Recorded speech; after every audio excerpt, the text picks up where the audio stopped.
¿Qué es un cuento? O si lo prefieren, ¿cómo se escribe un cuento? O en otras palabras, ¿qué diferencia un cuento de cualquier otro texto breve, como una carta de amor, un poema, una lista de compras o el manual de usuario de la PlayStation 5? Vivimos en tiempos de relativismo absoluto. Parece que hemos desertado de la realidad, que existen tantas realidades como subjetividades, que el capricho individual es ley universal. Si consideran que todo es cuestión de gustos, de sentimientos, de percepciones, si creen que hablar de estructura es algo antiartístico, represivo, dogmático, y vaya uno a saber cuántos adjetivos policíacos más, este video no es para ustedes. O según como se mire, es precisamente para ustedes. Eso sí es relativo. Depende de si quieren aprender a escribir, aprender a narrar, o si prefieren simplemente percibirse ustedes mismos como grandes escritores. Sobra aclarar que están en su total derecho a optar por lo segundo, y esto lo digo sin ninguna ironía. Quienes en cambio consideren que algo podemos aprender de Poe, Chekhov, Borges, Quiroga, Hemingway y tantos otros, y supongo que serán muchos de los que están suscritos a este canal y que lo siguen, quienes acuerden conmigo en que el talento no sirve de nada si no se acompaña con oficio, si no se pule y se ejercita, quienes consideren o estén abiertos a considerar que el estilo literario no es algo innato que viene con nosotros, sino algo que uno debe ganarse, que uno debe construir con el tiempo y con el esfuerzo, con el ensayo y con el error, quienes acuerden conmigo y con la entera tradición literaria en estos puntos, sin dudas le sacarán algún provecho a este video y a esta serie de videos, porque este es el primero de una serie de videos en que hablaremos sobre el cuento. Y aquí vamos a hablar de la estructura del cuento a partir de un breve ensayo de Riccardo Piglia. No se trata de un criterio o argumento de autoridad, el texto lo podría haber escrito mi abuela en lugar de Piglia y seguiría siendo igual de acertado. Tampoco se trata de un dogma, los dogmas son verdades a priori indiscutibles en las que no se puede ni debe indagar. En cambio, lo que Piglia dice en su tesis sobre el cuento es una verdad a posteriori que se comprueba después de leer cualquier relato. Vale aclarar que cuento y relato en literatura significan exactamente lo mismo. Hablo de cuentos de verdad, no de los chistes o aforismos o reflexiones o rejuntes de palabras que a menudo se comparten en las redes sociales y cuyos autores dicen que son cuentos. Tampoco hablaremos de los cuentos tradicionales o populares, de esos que se narraban en la Edad Media y que están muy bien, pero son otra cosa, sino del cuento literario moderno, ese que termina de perfilarse con la obra de Poe y que encuentra nuevas expresiones en autores como Chekhov, expresiones que no son mejores ni peores, que son distintas. Y que sin embargo no desmienten esto que vamos a hablar hoy sobre las dos historias de Piglia. En este video hablaremos de la estructura, o más bien de la esencia del cuento literario moderno. Y antes de ir al punto y abusando quizá de su paciencia, me permito otra aclaración. La mejor manera de escribir cuentos de verdad es leer cuentos de verdad. Así que lean cuentos, muchos cuentos, lean a los grandes maestros y a los hábiles artesanos, lean cuentos de escritores de su país y de escritores extranjeros. Lean cuentos del siglo XIX y del XX y del XXI. No hay video, ni ensayo, ni texto, ni taller que reemplace esa práctica. Dicho esto, vamos a Tesis sobre el cuento, de Riccardo Piglia. Piglia empieza escribiendo lo siguiente. En uno de sus cuadernos de notas, Chekhov registra esta anécdota.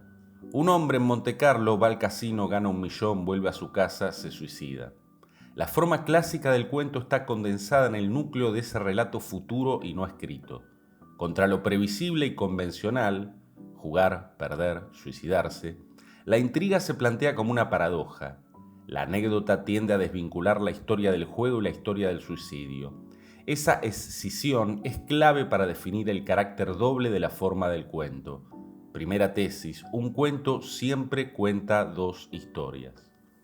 Un error común en el principiante es confundir el cuento con la mera anécdota y concebir y ejecutar un argumento contrario al de Chekhov, es decir, un hombre va al casino, pierde y se suicida. Esto podría ser material para una noticia de diario o de portal web, sin dudas es trágico. Podría incluso escribirse de un modo poderoso, con una prosa exquisita y brutal. Con eso no dejaría de ser una anécdota o en todo caso una crónica, como la excelente crónica que Soriano escribió sobre los asesinatos de Robledo Puch. Sin embargo, aquí no hablamos de buena escritura, ni siquiera de una sucesión de hechos bien narrados. Hablamos de cuentos. Hablamos de esa revelación, esa chispa, ese algo especial que hace que un cuento sea eso, un cuento. Y ese algo va contra la linealidad, la previsibilidad de la anécdota. Uno se imagina sin esfuerzo la historia del que pierde en el casino y se suicida. Un ludópata que ha dilapidado sus enteros ahorros, que arruinó su futuro y quizá el de su familia y decide cortarse las venas o volarse la tapa de los sesos. Como dije, material para una noticia de diario o para las señoras que gustan de relatar desgracias. Pero en ese hecho, por terrible que sea, no hay más que superficie. No hay un giro que nos saque de lo previsible o un subtexto o incluso un silencio tras las palabras o bajo las palabras, un silencio que nosotros los lectores seamos capaces de llenar. Falta sustancia, falta la magia, si me permiten decirlo así. Falta la segunda historia. Y anticipándome al texto de Piglia, diré que con segunda historia no hablamos de una historia simbólica, de una interpretación profunda. Por supuesto que una segunda historia en ese sentido es posible y deseable y enriquece cualquier relato. Y muchos autores hablan de segunda historia en ese sentido, pero ese ya sería otro plano de análisis que, como digo, está muy bien, está perfecto, pero no es de lo que estamos hablando aquí. Aquí no nos referimos a interpretaciones ni psicoanalíticas, ni sociológicas, ni religiosas, ni de ningún tipo. Aquí Piglia se refiere literalmente a dos historias, a dos tramas, a dos argumentos. Uno superficial, en el estricto sentido de que está en la superficie, y uno oculto, subterráneo, que se desarrolla sin que lo sepamos, que se va tejiendo mientras nosotros estamos atentos al argumento 1. El cuentista es como un mago que nos distrae con una mano y nos cambia la carta con la otra. Sigamos leyendo a Piglia. El cuento clásico, Pou Quiroga, narra en primer plano la historia 1, el relato del juego, y construye en secreto la historia 2, el relato del suicidio. El arte del cuentista consiste en saber cifrar la historia 2 en los intersticios de la historia 1. Un relato visible esconde un relato secreto, narrado de un modo elíptico y fragmentario. El efecto de sorpresa se produce cuando el final de la historia secreta aparece en la superficie. Cada una de las dos historias se cuenta de modo distinto. Trabajar con dos historias quiere decir trabajar con dos sistemas diferentes de causalidad. Los mismos acontecimientos entran simultáneamente en dos lógicas narrativas antagónicas. Los elementos esenciales de un cuento tienen doble función y son usados de manera diferente en cada una de las dos historias. Los puntos de cruce son el fundamento de la construcción. Voy a omitir deliberadamente algunos ejemplos que da Piglia en el apartado 4 y paso directamente al 5, en el que aclara lo que yo aclaraba antes y avanza un poco más con su tesis. El cuento es un relato que encierra un relato secreto. No se trata de un sentido oculto que depende de la interpretación. El enigma no es otra cosa que una historia que se cuenta de un modo enigmático. La estrategia del relato está puesta al servicio de esa narración cifrada. ¿Cómo contar una historia mientras se está contando otra? Esa pregunta sintetiza los problemas técnicos del cuento. Segunda tesis: la historia secreta es la clave de la forma del cuento y de sus variantes. Si bien en los siguientes videos de esta serie nos dedicaremos a analizar ejemplos concretos y abarcaremos mucho más que esta estructura general de las dos historias, empezaré comentando un caso que espero será muy simple y evidente. Espero también que todos hayan leído La gallina degollada de Horacio Quiroga, autor al que nombra un par de veces Piglia. Si no es así, pongan pausa a este video, léanlo y vuelvan, porque develaré los detalles más jugosos de la trama y es un cuento que todos deberíamos leer por primera vez sin conocer esa trama, sin conocer esos detalles. Hecha esta advertencia, vamos con el ejemplo. Cuando leemos por primera vez La gallina degollada, nos encontramos con una pareja, Mancini y Berta, cuyos hijos nacen uno tras otro con severos problemas mentales. Esto causa dolor y discusiones entre los padres que se echan la culpa el uno al otro de esta especie de maldición genética. Todo esto hasta que nace Bertita, la primera mujer. La niña no tiene ningún problema mental. Creemos entonces estar ante la historia de una pareja en desgracia que al final encontrará consuelo en su única hija normal, si me disculpan la crueldad del término. Veamos cómo describe el narrador la condición de estos chicos. Mas por encima de su inmensa amargura, quedaba a Mazzini Berta gran compasión por sus 4 hijos. Hubo que arrancar del limbo de la más honda animalidad no ya sus almas, sino el instinto mismo abolido. No sabían deglutir, cambiar de sitio ni aún sentarse. Aprendieron al fin a caminar, pero chocaban contra todo por no darse cuenta de los obstáculos. Cuando los lavaban mugían hasta inyectarse de sangre el rostro. Animábanse solo al comer o cuando veían colores brillantes o oían truenos. Se reían entonces echando afuera lengua y ríos de baba, radiantes de frenesí bestial. Tenían en cambio cierta facultad imitativa, pero no se pudo obtener nada más. Lo dicho antes sobre la pareja y su maldición genética es la primera historia. Quienes ya leyeron el cuento saben lo que sigue, es decir, ya conocen la segunda historia.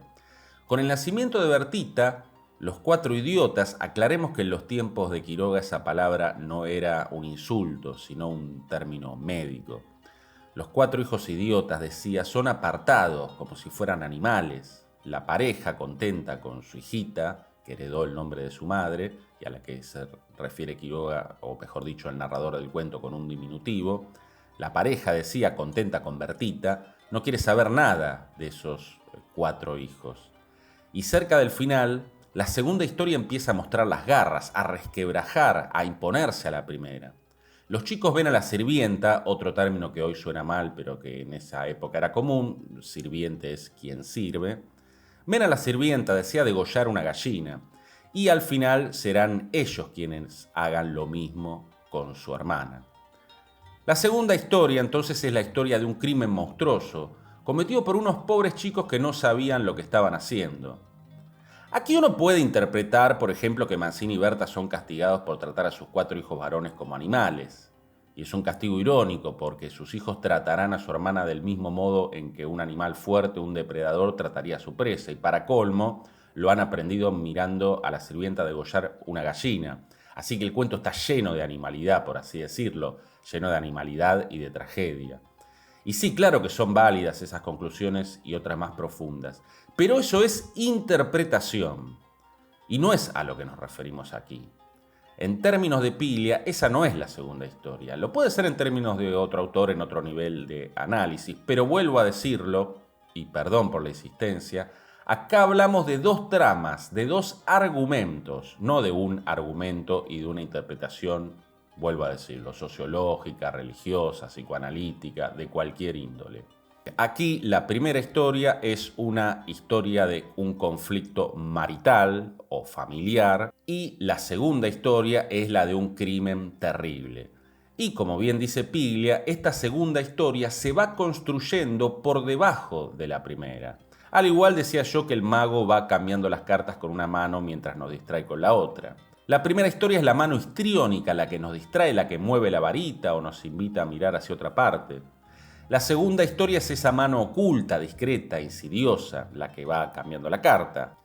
Piglia dice también que hay 2 sistemas distintos de causalidad, que lo banal en la primera historia a menudo es vital para la segunda.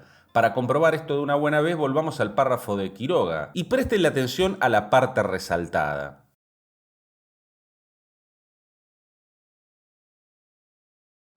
Esa es la carta que movió Quiroga sin que nos diéramos cuenta. Nos enumeró las severas limitaciones de estos chicos y entre ellas incluyó una única capacidad, que no tiene demasiada importancia para la primera historia, la superficial, la de la pareja y su maldición genética y los conflictos entre ellos, pero es crucial para la segunda, la de estos chicos que sin saberlo castigan el desprecio de sus padres asesinando a su hermana. Nadie puede decirle a Quiroga que el final de su cuento es arbitrario, que estos chicos que no podían hacer nada, de repente asesinan a Bertita porque al autor se le ocurrió que tenían que asesinarla. No le podemos decir eso porque Quiroga ya nos lo avisó. Nos dijo que los chicos tenían cierta facultad imitativa, es decir, que eran capaces de reproducir acciones ajenas. En la causalidad de la segunda historia, ese dato es clave, pero en la primera pasa desapercibido. Por eso el final es sorprendente y a la vez se desprende de modo muy natural, muy orgánico de lo que fue narrado antes.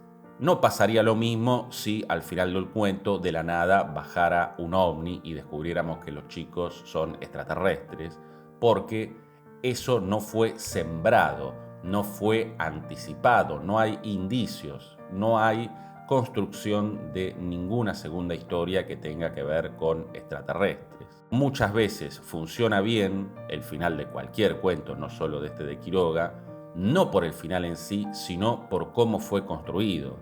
Es decir, un buen final es una segunda historia bien construida. Esa mezcla de sorpresa y fatalidad es típica del relato clásico, la Poe. Mientras uno lee el cuento no se imagina que va a terminar como termina, pero una vez lo termina de leer, se da cuenta de que no podía terminar de otra manera. Cerrar un cuento, darle un verdadero final, es lo más difícil. Por eso en el taller me encuentro con relatos que se interrumpen con la intención de dejar un final abierto, es decir, que confunden un final abierto con un no final. Pero no es eso un final abierto. Si quieren un ejemplo de final abierto, pueden visitar el video en el que comentamos Calor de Agosto, de William Harvey. Se los dejo en una tarjeta en la parte superior de la pantalla. También hice un análisis de otro cuento de Quiroga, El almohadón de plumas, que les recomiendo visitar. En ese caso, casi que Quiroga nos escupe en la cara la segunda historia mientras nos está narrando la primera, pero solo la vemos al final. Es un ejemplo incluso más evidente de esto que estoy contando, y si no lo elegí es porque justamente ya hice un video al respecto. En esta serie la idea es empezar con cuentos clásicos al estilo Quiroga o Poe. Después, si veo que el asunto provoca interés, o sea que ustedes ven y comentan y comparten estos videos, comentaremos algo de Chekhov o algún autor de ese estilo, y comprobaremos que esta tesis de las dos historias no tiene nada que ver con artificiosas distinciones entre cuento y relato, que lo vuelvo a decir, en literatura significan exactamente lo mismo, o entre cuentos clásicos y contemporáneos, y mucho menos es una cuestión de ser conservador o tradicionalista versus ser vanguardista. Está muy lejos de ser un esquema rígido y limitante. Esto que plantea Piglia no solo nos da la libertad, sino la posibilidad de escribir un cuento, porque si un cuento es cualquier cosa, un cuento no es nada. Si uno escribe solamente la primera historia, se queda en la mera anécdota.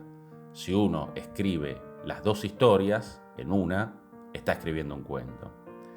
El próximo cuento que comentaremos será Tripas, de Chuck Palahniuk, del que ya he hablado en el canal y algunos lo leyeron y me comentaron su agradable desagrado ante esta fuerte historia. Y como dije, iremos bastante más allá de las dos historias de este esquema de Piglia.